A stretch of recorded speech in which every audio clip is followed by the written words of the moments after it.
Hello, family, and welcome to another episode of Role Model Experts Cafe. I'm your host, Dr. L, the Parent Whisperer, and today with me, I have Miss Lori Chenger. I believe I said it correct, right? You did indeed. Awesome. Lori, welcome to the show. I am super excited to introduce you to our audience members. Thank you guys for joining us today. She's an amazing lady. I've had the opportunity to have her in our community a few times now, and I love how she shows up in the world. And the topic that she covers is a really, really important topic, especially in light of some of the stuff that's been happening on the local and world stage. So please welcome Lori. Thank you for being here. Lori, tell us a little bit about yourself and how you got to do what you do, and why this is such an important thing for you. Sure, and thanks for having me on your show today. Yeah, I have come to call myself a hostage negotiator of the mindset.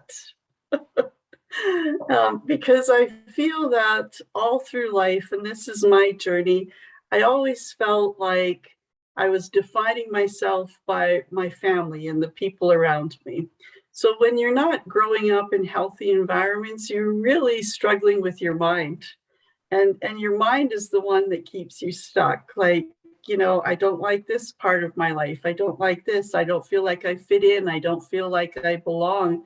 And really, we continue to abuse ourselves more than any other person in our life because it's our thoughts that are with us, 24 hours a day. And so, living that life coming from a family of poverty and of addictions, I kept myself small and hidden. And it wasn't until much later through my life that I realized that what I was doing, I was keeping those circumstances alive by choosing those thoughts. And if you can choose an unhealthy thought, you can just as easily choose a healthy thought. Right. That's awesome. And it's amazing how you use the word hostage in there at the beginning, and how when you think about it, the way we frame ourselves literally sets us up for holding ourselves hostage to many circumstances that we created for ourselves. So, and then we find out the situation, we were like, why me, right? And it's really Yes. important for people to step out of that victim mentality that things are happening to me and understand that they have the power to actually turn their circumstances simply by not holding themselves hostage, right? Exactly. And it's a really tough thing to do, to not use the words why me, and to say why not me, and that the circumstance is happening for me. But when you're in the middle of it, it's really hard to find that compass out of that, right? Right, To turn the direction and to navigate that. right. Um, so there's a lot of different tips and tools and strategies that you can use for the mindset. But I think one of the easiest one that maybe listeners identify with is, are you thinking yourself through a situation, or are you feeling yourself through the situation? Mm. Because what we're seeing outward is often just an image of what we're feeling on the inside. Okay, so And you so we brought up just keep, sorry, go ahead. sorry, I didn't mean to cut you off. That's okay. Um, you brought up a really important point here, and I wanted to gain some more clarity on this. We talked about the why me and the word why, and I Hmm. remember there was a counselor that mentioned oftentimes in relationships, and of course, when you're having a dialogue, you're having a relationship with yourself, right? The Yes. word why is a very accusatory word because in response to that, now you have to give an explanation as if you have done something wrong. It puts you Right. on the defensive, right? So you don't want to have a dialogue with yourself where you automatically are found guilty and you have to defend yourself, right? Right. And yet that's what we do. And that's kind of one of the ways that our mind and our words keeps us hostage, Right. right? Because if Right. we say why, then there's an underlying belief that I need to fix something. And so then what your mind continually does is to create strategies for you to fix. And so Mhm. you're not really getting any further ahead. You're just fixing this, and then you create another problem and you fix that. And then you create something else, and then you're still going, why Yeah. at the end? And I think when that happens, you're one of two cases. You're either the fixer upper or the person that has to always fix things, or you're the person who's broken. And neither of those situations are a good place to be, basically, right? Well, Uh, very true. And we're not broken. Societies and systems are broken. People are not. We just haven't learned how to think from our superconscious mind, which, some people might think, well, that's a pretty scary word. But really, I believe that our gift here as mankind is to create and to be a creator. And the conscious mind, that's not how it was set up. It's set up to protect us, it's set up to look for the problem, and it really is set up to tell us that I have to fix me before I can move forward. mm, But that in the truth of it, that's not really so. I love that. Lori, so what are some of the challenges that you see people face when like what are some of the things that are common that you see? And when people come to see you, what are the challenges that they bring to you in trying to fix? Yeah, now we'll be very careful about saying that word, won't we? Yeah, well, I teach young adults in an addictions program. And what I see there is very characteristic of what I experienced when I was working in elementary schools, junior high, and senior high, is that we're still believing that we are our circumstance.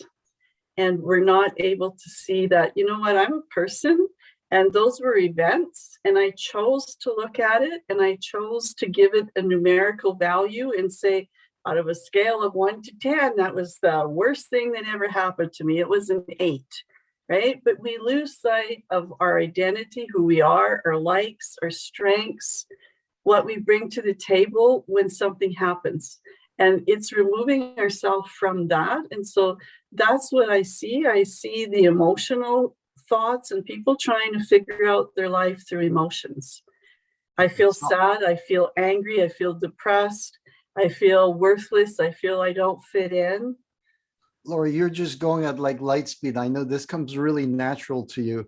I'm So sorry. I want to re-emphasize something that you Yes. mentioned, that many times people consider that they are their circumstance instead of them being a person, being in a circumstance. That is very foundational. It's a mindset shift, guys, that you are not your circumstance. So thank you for mentioning that. That is really foundational to consider.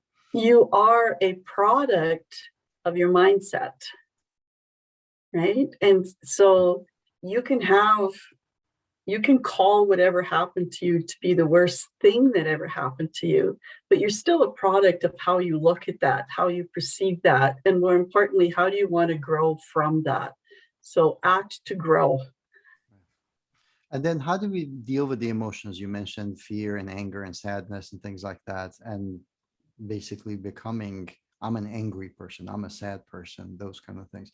So do you have some tips and tricks in general that our audience members can utilize after watching this video and be better off? Well, one of the simplest things is to really be aware of your wording.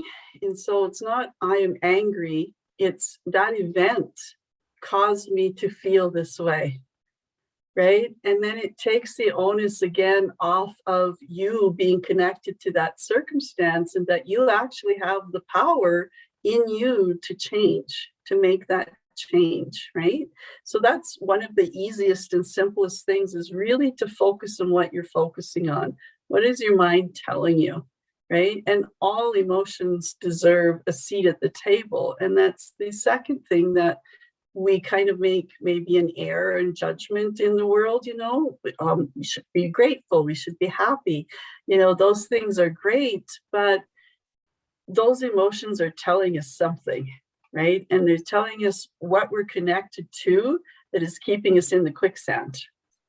And we need to release them and say, okay, what is it about that event that is making me feel this way? And it's really about balancing your cognitive thinking state and how you're feeling, if that makes sense, maybe. Yes. So let's discuss this a little bit further. Balancing between your cognitive state and your emotional state, right? Is that I said that Yes, right? Okay. yes, So how do we go about finding this balance? I mean, I'm sure that there needs to be some sort of sense of awareness that needs to exist, correct? yes. For us to know exactly where we are and then know whether we need to move towards the cognitive or towards the emotional or whichever it is, right? So, Well, so yeah, sorry, go ahead.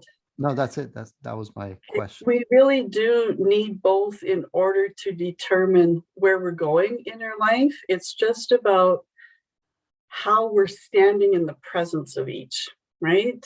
And it's about not allowing one to be stronger than the other. It's like having a doctor and a naturopath, right? I'm going to be balanced within both of those and I'm going to regulate it. So it's about regulating it. And I use a lot of different techniques that are very easy. NLP, neuro linguistic programming, which is just being aware of what you're telling yourself, and what we tell ourselves will then form that action step, right? And then any little story that we're telling yourself, like, I'm feeling down today, I'm feeling low today, is connected to an event.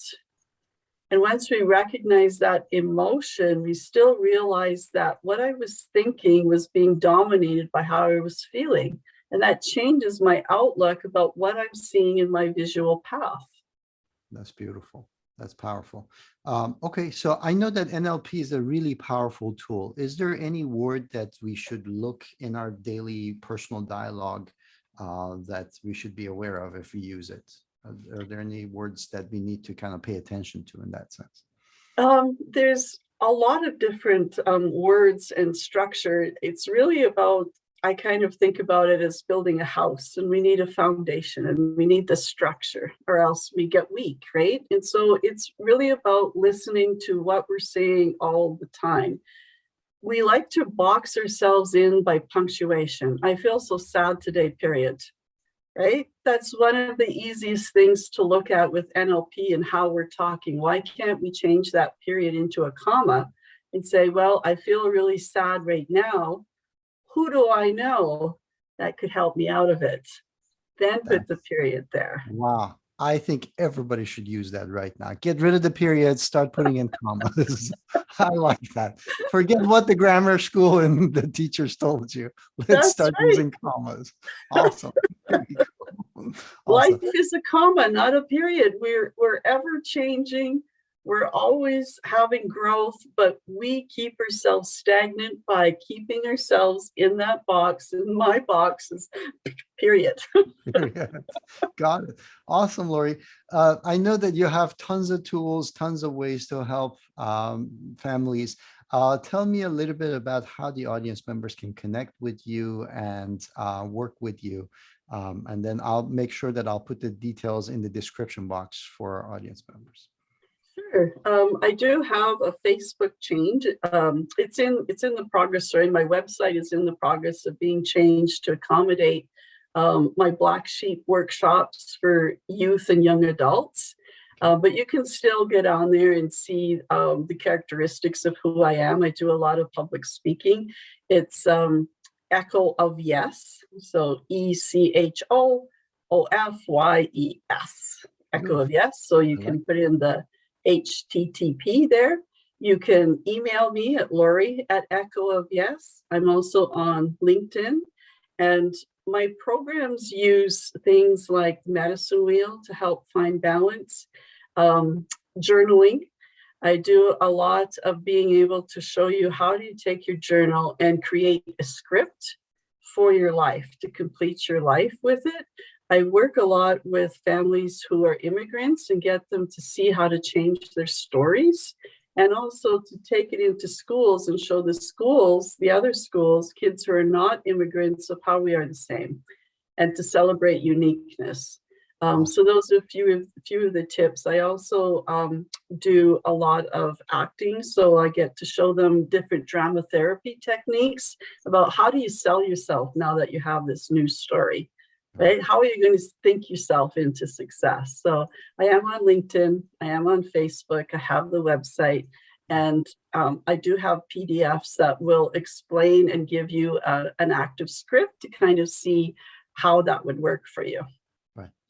These are really, really powerful tools. And I think, we pass down problems through generations because, we learn from our parents and then we Yes. subconsciously pass it on to the next generation. And some of the stuff that you're talking about is a great way to go ahead and model how you can be different and process things differently and connect differently. And your kids will pick that up. And literally, these are going to be lifelong tools that your kids can go ahead and use to avoid issues in the first place, not to actually remedy them. Although I know that many times the tools that you're discussing is used to address issues and overcome challenges. By using them in the first place and making them intuitive, you can simply not have many challenges and problems in the first place. So absolutely total gem. Thank you, Lori, for taking time out of your busy schedule to be here with us today. Guys, make sure you check the description box. Lori has provided tons of content and information there. Connect with her. It is also very important for our children to understand that they are not alone. So modeling that behavior, knowing that parents are not alone and there's tons of support, that's really important. So go ahead and click subscribe if you haven't already done so to get notified of all of the experts and the expertise that they bring to the channel, along with the gifts and the programs that they share with you in the description box. Lori, any final words before we finish?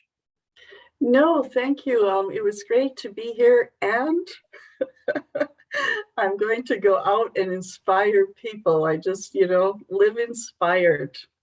I love that. I love that. Yes, that is probably one of the best gifts we can give the next generation is to give them this flashlight that allows them to see a bigger vision and be inspired knowing that they can actually do something about this big vision and take steps and become leaders for future. So I, thank you for being here. you're welcome. And thank you guys for being here. Until next time. Cheers.